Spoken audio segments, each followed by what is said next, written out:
Hello student, आप सभी का स्वागत है हमारे यूट्यूब चैनल पर। फाइनली आज हम लेकर आ गए हैं क्लास 10th सामाजिक विज्ञान के वेरी मोस्ट इम्पोर्टेंट प्रश्न। तो सामाजिक विज्ञान के 20 महत्वपूर्ण प्रश्नों के बारे में बात करेंगे और ये जो सारे के सारे प्रश्न होंगे जो कि 2016 से लेकर 2023 तक जितने भी सारे के सारे प्रश्न पूछे गए हैं, सारे के सारे प्रश्नों को आज की इस वीडियो में हम आपको बताएंगे।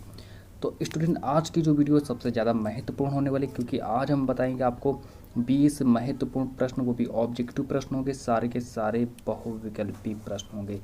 20 बहुविकल्पी प्रश्नों के बारे में बात करेंगे। तो स्टूडेंट, आप इन 20 महत्वपूर्ण बहुविकल्पी प्रश्नों को याद करके पेपर देने चले जाना। तो मेरी गारंटी है स्टूडेंट, आपको यहाँ पर देखिए 20 में से आपको यहाँ पर 8 से 10 नंबर आपको पेपर में देखने को मिलेंगे। इस वीडियो से आपको 8 से 10 नंबर आपको देखने को मिलेंगे पेपर देने जब आप जाएंगे। तो यहीं से ही आपको 8 से 10 नंबर आपको पेपर में ज़रूर देखने को मिलेंगे। सो फाइनली चलिए क्लास को स्टार्ट करते हैं। और जो मेरा पहला जो प्रश्न है, प्रश्न नंबर 1 के बारे में बात करते हैं। प्रश्न नंबर 1 जो है काफ़ी इंपॉर्टेंट प्रश्न है कि यंग इटली सोसाइटी का संस्थापक कौन था। प्रश्न नंबर 1, आप लोग सबसे पहले क्या करिए, कॉपी में लेकर बैठिए, कॉपी पेन लेकर बैठ जाइए, सारे के सारे प्रश्नों को नोट करते चलिए कि यंग इटली सोसाइटी का संस्थापक कौन था। काफ़ी इंपॉर्टेंट प्रश्न। नंबर ए ऑप्शन दिया गैरिबाल्डी, नंबर बी ऑप्शन दिया है बिस्मार्क, नंबर सी ऑप्शन दिया है काबूर, नंबर डी ऑप्शन दिया है मेजनी। सो फाइनली इसका जो डी ऑप्शन जो स्टूडेंट है, डी ऑप्शन सही हो जाएगा, मेजनी। इसका डी ऑप्शन मेजनी सही हो जाएगा। प्रश्न नंबर 1 का डी सही हो जाएगा। अब प्रश्न नंबर 2 के बारे में बात करते हैं, सारे के सारे प्रश्नों को नोट करते चलिए। प्रश्न नंबर 2 को देखते हैं कि राष्ट्रवाद का प्रारंभ किस देश से हुआ था। तो राष्ट्रवाद का प्रारंभ किस देश से हुआ था। नंबर ए ऑप्शन दिया जर्मनी, नंबर बी ऑप्शन दिया फ्रांस, नंबर सी ऑप्शन दिया इंग्लैंड, नंबर डी ऑप्शन दिया इनमें से कोई नहीं। तो अगर हम प्रश्न नंबर 2 के आंसर के बारे में बात करें तो प्रश्न नंबर 2 का जो आंसर हो जाएगा, बी ऑप्शन जो है इसका सही हो जाएगा, मतलब फ्रांस इसका सही हो जाएगा। प्रश्न नंबर 2 का बी नंबर सही हो जाएगा। तो इसी के साथ हम बढ़ते हैं प्रश्न नंबर 3 की ओर। प्रश्न नंबर 3 हमसे देखते हैं क्या कह रहे हैं स्टूडेंट कि नेपोलियन का संबंध किस देश से था। तो नेपोलियन का संबंध किस देश से था। 4 ऑप्शन पढ़ते हैं, क्या करें 4 ऑप्शन। नंबर ए ऑप्शन दिया है आपका इंग्लैंड, नंबर ए ऑप्शन दिया जर्मनी, नंबर बी ऑप्शन दिया है फ्रांस, नंबर सी ऑप्शन दिया इंग्लैंड और नंबर डी ऑप्शन इनमें से कोई नहीं। तो अगर हम नेपोलियन का संबंध के बारे में बात करेंगे, नेपोलियन का जो संबंध जो था वो किस देश से था, तो फाइनली नेपोलियन का जो संबंध जो था वो फ्रांस से था। बी ऑप्शन इसका सही हो जाएगा। सारे के सारे प्रश्नों को जल्दी से जल्दी नोट करते चलिए, साथ ही साथ में नोट करते चलिए। और प्रश्न नंबर 4 के बारे में बात करते हैं। प्रश्न नंबर 4 को देखते क्या कह रहा है। प्रश्न नंबर 4 को देखते हैं कि जो महामंदी है, तो बताने कि महामंदी का जो प्रारंभ जो हुआ था वो किस वर्ष हुआ था। महामंदी का प्रारंभ किस वर्ष हुआ था। काफ़ी ज़्यादा इंपॉर्टेंट प्रश्न है, बहुत ही ज़्यादा इंपॉर्टेंट प्रश्न है। प्रश्न नंबर 4, तो अगर महामंदी के जो प्रारंभ जो हुआ था, महामंदी का जो प्रारंभ जो हुआ था वो 1929 में हुआ था। 1929 में महामंदी का प्रारंभ हुआ था। तो फाइनली प्रश्न आपको समझ में आया है। तो इसी के साथ बढ़ते हैं। प्रश्न नंबर 5 जो है काफ़ी ज़्यादा इंपॉर्टेंट प्रश्न है, वेरी मोस्ट इंपॉर्टेंट प्रश्न है। प्रश्न नंबर 5 को देखेंगे तो प्रश्न नंबर 5 हमसे क्या कह रहे हैं स्टूडेंट कि यहाँ पर कि कपास की खेती के लिए सबसे अच्छी मिट्टी कौन सी है। तो यहाँ पर बताना है कि कपास की खेती के लिए सबसे अच्छी मिट्टी कौन सी है। तो यहाँ पर हम लिख देते हैं कपास की खेती के लिए जो काली मृदा जो होती है आपकी, काली मृदा जो होती है सबसे अच्छी मिट्टी होती है। तो कपास की खेती के लिए काली मृदा, नंबर ए ऑप्शन जो है आपका बिल्कुल सही हो जाएगा। तो नंबर ए ऑप्शन जो है बिल्कुल सही हो जाएगा। काली मिट्टी जो है कपास की खेती के लिए सबसे अच्छी मृदा मानी जाती है। तो अब हम लाते हैं प्रश्न नंबर 6 के बारे में बात करते हैं कि प्रश्न नंबर 6 को देखते हैं। प्रश्न नंबर 6 को देखते हैं कि जो टाइगर प्रोजेक्ट जो है किस वर्ष आरंभ हुआ। तो ये प्रश्न नंबर 6 कि टाइगर प्रोजेक्ट जो है किस वर्ष आरंभ हुआ। तो अगर हम प्रश्न नंबर 6 के आंसर के बारे में बात करें तो स्टूडेंट इसका आंसर जो ए ऑप्शन जो है, ए ऑप्शन इसका सही हो जाएगा। 1973 में टाइगर प्रोजेक्ट की स्थापना हुई थी। प्रश्न नंबर 7 को देखते हैं कि विश्व में सबसे अधिक वर्षा। तो फाइनली अगर हम विश्व में सबसे अधिक वर्षा कहाँ होती है इसके बारे में बात करें तो इसका हम आंसर आप लोगों को बताते हैं कि विश्व में सबसे अधिक वर्षा कहाँ होती है। तो देखिए नंबर ए ऑप्शन दिया मासिनराम, नंबर बी ऑप्शन दिया व्लादिवोस्टक, नंबर सी ऑप्शन दिया चेन्नई, नंबर डी ऑप्शन दिया न्यूयॉर्क। तो अगर हम इसके आंसर के बारे में बात करें तो नंबर ए ऑप्शन जो आपका सही हो जाएगा। तो फाइनली विश्व में सबसे ज़्यादा वर्षा मासिनराम में होती है। ठीक है, तो मासिनराम को याद कर लेंगे। मासी नाम पर टिक लगाएंगे, मासी नाम बिल्कुल आपका सही हो जाएगा। प्रश्न नंबर 8 को देखते हैं कि टिहरी बांध परियोजना किस राज्य में स्थित है। जो टिहरी बांध जो परियोजना है किस राज्य में स्थित है, तो टिहरी बांध परियोजना किस राज्य में स्थित है। 4 ऑप्शन पढ़ेंगे। नंबर ए ऑप्शन दिया है पंजाब, नंबर बी ऑप्शन दिया गुजरात, नंबर सी ऑप्शन दिया उत्तराखंड, नंबर डी ऑप्शन दिया मध्य प्रदेश। तो अगर हम इसके आंसर के बारे में बात करें, जो आपका नंबर सी ऑप्शन जो है उत्तराखंड है, तो इसका जो उत्तराखंड जो नंबर सी ऑप्शन जो है बिल्कुल सही हो जाएगा। उत्तराखंड में टिहरी बांध परियोजना है ना, तो याद कर लेंगे। तो इसी के साथ बढ़ते हैं प्रश्न नंबर जो मेरा नेक्स्ट है, प्रश्न नंबर 9 के बारे में बात करते हैं। प्रश्न नंबर 9 के बारे में बात करते हैं। प्रश्न नंबर 9 हमसे क्या कह रहा है, प्रश्न नंबर 9 के बारे में बात करते हैं फाइनली। तो प्रश्न नंबर 9 को हम स्क्रीन पर लाते हैं और प्रश्न नंबर 9 के बारे में बात करते हैं। प्रश्न नंबर 9 हमसे कह रहा है कि भारत की पहली नदी घाटी परियोजना किस नदी पर बनाई गई। जो भारत की जो पहली नदी घाटी परियोजना जो थी ये किस नदी पर बनाई गई है, तो ये आपका प्रश्न नंबर 9 रहेगा। तो अगर हम प्रश्न नंबर 9 के सीधे अगर हम आंसर के बारे में बात करें, पहले हम 4 ऑप्शन देख लेते हैं कि नंबर ए ऑप्शन दिए दामोदर नदी, और नंबर बी ऑप्शन दिए नर्मदा नदी, नंबर सी ऑप्शन दिए कोसी नदी, नंबर डी ऑप्शन दिए चिनाब नदी। अगर हम इसके आंसर के बारे में बात करें तो इसका जो ए ऑप्शन जो है प्रश्न नंबर 9 का ए ऑप्शन जो है दामोदर, तो प्रश्न नंबर ए का दामोदर आपका बिल्कुल सही हो जाएगा।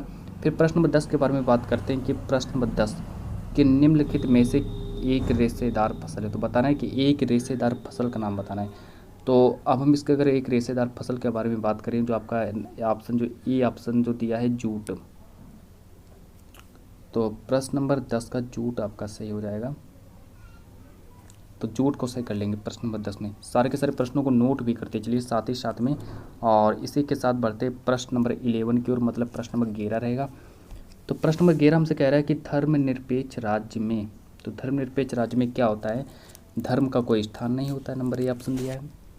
नंबर बी ऑप्शन दिया एक राष्ट्र एक धर्म में विश्वास, नंबर सी ऑप्शन दिया केवल बहुसंख्यक वर्ग के धर्म को मान्यता, और नंबर डी ऑप्शन दिया सभी धर्मों को मान्यता।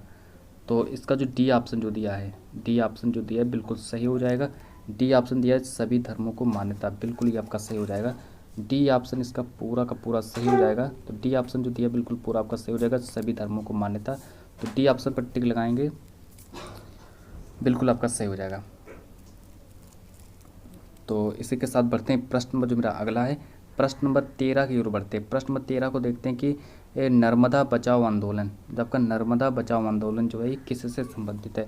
तो इसका आंसर बताना है कि नर्मदा बचाओ आंदोलन जो है ये किससे संबंधित हो जाएगा। सो फाइनली देखिए नर्मदा बचाओ आंदोलन जो है किससे संबंधित है। नंबर ए ऑप्शन दिया सतलज बांध, नंबर बी ऑप्शन दिया हीराकुंड बांध, नंबर सी ऑप्शन दिया नागार्जुन बांध, नंबर डी ऑप्शन दिया सरदार सरोवर बांध। तो इसका डी ऑप्शन आपका सही हो जाएगा, सरदार सरोवर बांध, डी ऑप्शन। प्रश्न नंबर 13 का डी ऑप्शन सही हो जाएगा, सरदार सरोवर बांध। प्रश्न नंबर 13 का डी ऑप्शन सही हो जाएगा। प्रश्न नंबर 14 के बारे में अगर हम बात करें कि मानवाधिकार दिवस कब मनाया जाता है, तो अगर हम बात करें मानवाधिकार दिवस के बारे में बात करें कि मानवाधिकार दिवस कब मनाते हैं, सो फाइनली इसका अगर हम राइट आंसर के बारे में बात करें तो इसका ए ऑप्शन जो है प्रश्न नंबर 10 का जो ए ऑप्शन जो है बिल्कुल सही हो जाएगा कि मानवाधिकार दिवस मनाया जाता है। तो मानवाधिकार दिवस हम मनाते हैं 10 दिसंबर को, मानवाधिकार दिवस हम मनाते हैं 10 दिसंबर को। ठीक है स्टूडेंट, तो इसका 10 दिसंबर से हो जाएगा। सो इसी के साथ बढ़ते हैं प्रश्न नंबर जो मेरा अगला प्रश्न है। अगला प्रश्न है मेरा कि लोकतांत्रिक, प्रश्न नंबर 15 की ओर बात करते हैं। प्रश्न नंबर 15 प्रश्न नंबर 15 को देखते हैं कि लोकतांत्रिक सरकार में सभी नागरिक कैसे होते हैं। तो लोकतांत्रिक सरकार में सभी नागरिक किस तरह से होते हैं। नंबर ए ऑप्शन दिया एक समान होते हैं, नंबर बी ऑप्शन दिया अलग अलग होते हैं, नंबर सी ऑप्शन दिया है अच्छे होते हैं, नंबर डी ऑप्शन दिया बुरे होते हैं। तो अगर हम इसका आंसर के बारे में बात करें तो इसका फाइनली जो इसका आंसर है एक समान होते हैं, ए नंबर इसका सही हो जाएगा, एक समान होते हैं। तो प्रश्न नंबर 15 का ए नंबर सही हो जाएगा, एक समान होते हैं। और प्रश्न नंबर 16 के बारे में बात करते हैं। प्रश्न नंबर 16 को लाते हैं स्क्रीन पर कि प्रश्न नंबर 16 को लाते हैं स्क्रीन पर। तो फाइनली प्रश्न नंबर 16 जो मेरे सामने आ चुका है कि यहाँ पर प्रश्न नंबर 16 हमसे कह रहा है कि निम्न में से किस राज्य की प्रति व्यक्ति आय सर्वाधिक है। प्रश्न नंबर 16 हमसे कह रहा है कि निम्न में से किस राज्य की प्रति व्यक्ति आय सर्वाधिक है। तो बताना है कि नंबर ए ऑप्शन दिया हरियाणा, नंबर बी ऑप्शन दिया है बिहार, नंबर सी ऑप्शन दिया राजस्थान, नंबर डी ऑप्शन दिया मेघालय। तो अगर प्रश्न नंबर 16 के अगर हम आंसर के बारे में बात करें तो इसका ए ऑप्शन बिल्कुल सही हो जाएगा, हरियाणा। हरियाणा को सही करेंगे प्रश्न नंबर 16 में। फिर प्रश्न नंबर 17 के बारे में बात करते हैं कि विदेशी व्यापार किनके बीच होता है। ये प्रश्न नंबर हमारा 17 रहेगा। प्रश्न नंबर 17 जो होता है कि प्रश्न नंबर 17 कह रहा है कि जो विदेशी व्यापार जो होता है किनके मध्य होता है। तो विदेशी व्यापार जो होता है वो विदेशों के मध्य ही होगा। तो यहाँ पर दो देशों के मध्य है ना, तो दो देशों के मध्य, ये तो काफ़ी सरल प्रश्न है, ए ऑप्शन इसका सही हो जाएगा, दो देशों के मध्य। प्रश्न नंबर 18 के बारे में बात करते हैं कि निम्नलिखित में से उत्पादन का साधन है। प्रश्न नंबर 18 हमसे कह रहा है कि निम्नलिखित में से उत्पादन का साधन है। तो फाइनली देखिए, नंबर ए ऑप्शन दिया इसका पूंजी, नंबर बी ऑप्शन दिए लाभ, नंबर सी ऑप्शन दिए सेवाएं, नंबर डी ऑप्शन दिए कर। तो अगर हम प्रश्न नंबर 19 के अगर हम आंसर के बारे में बात करें, सॉरी प्रश्न नंबर 18 के अगर हम आंसर के बारे में बात करें, तो प्रश्न नंबर 18 का जो पूंजी जो दिया है, पूंजी इसका सही हो जाएगा, पूंजी को सही करेंगे। और बात करते हैं प्रश्न नंबर 19 के बारे में। प्रश्न नंबर 19 को देखते हैं कि प्रश्न नंबर 19 को देखते हैं कि विश्व व्यापार संगठन की स्थापना कहाँ हुई थी। तो विश्व व्यापार संगठन की स्थापना काफ़ी इम्पोर्टेंट सवाल है कि विश्व व्यापार संगठन की स्थापना जो हुई थी, तो विश्व व्यापार संगठन की स्थापना कहाँ हुई थी। तो विश्व व्यापार संगठन की स्थापना नंबर ए ऑप्शन दिए न्यूयॉर्क, नंबर बी ऑप्शन दिए वाशिंगटन, नंबर सी ऑप्शन दिए जिनेवा, नंबर डी ऑप्शन दिए ऑस्ट्रेलिया। तो इसका सी ऑप्शन जो है जिनेवा, जिनेवा इसका सही करेंगे, जिनेवा। तो इसका जिनेवा सही होगा, है ना स्टूडेंट, जिनेवा। तो फाइनली अब हम बात करते हैं प्रश्न नंबर 20, और आज की इस क्लास का सबसे लास्ट प्रश्न है। तो फाइनली हम बात करते हैं प्रश्न नंबर 20 के बारे में। प्रश्न नंबर 20 हमसे कह रहे हैं कि एक मार्ग जो है किन वस्तुओं के लिए प्रमाणिक चिन्ह है। नंबर ए ऑप्शन दिया उत्पादित सामान, नंबर बी ऑप्शन दिया सोना और चांदी, नंबर सी ऑप्शन दिया है उत्पादित मशीन, नंबर डी ऑप्शन दिया खाद्य पदार्थ। तो इसका जो डी ऑप्शन जो दिया है खाद्य पदार्थ को सही करेंगे, डी ऑप्शन जो दिया खाद्य पदार्थ। तो फाइनली बताइए आज की क्लास कैसी लगी।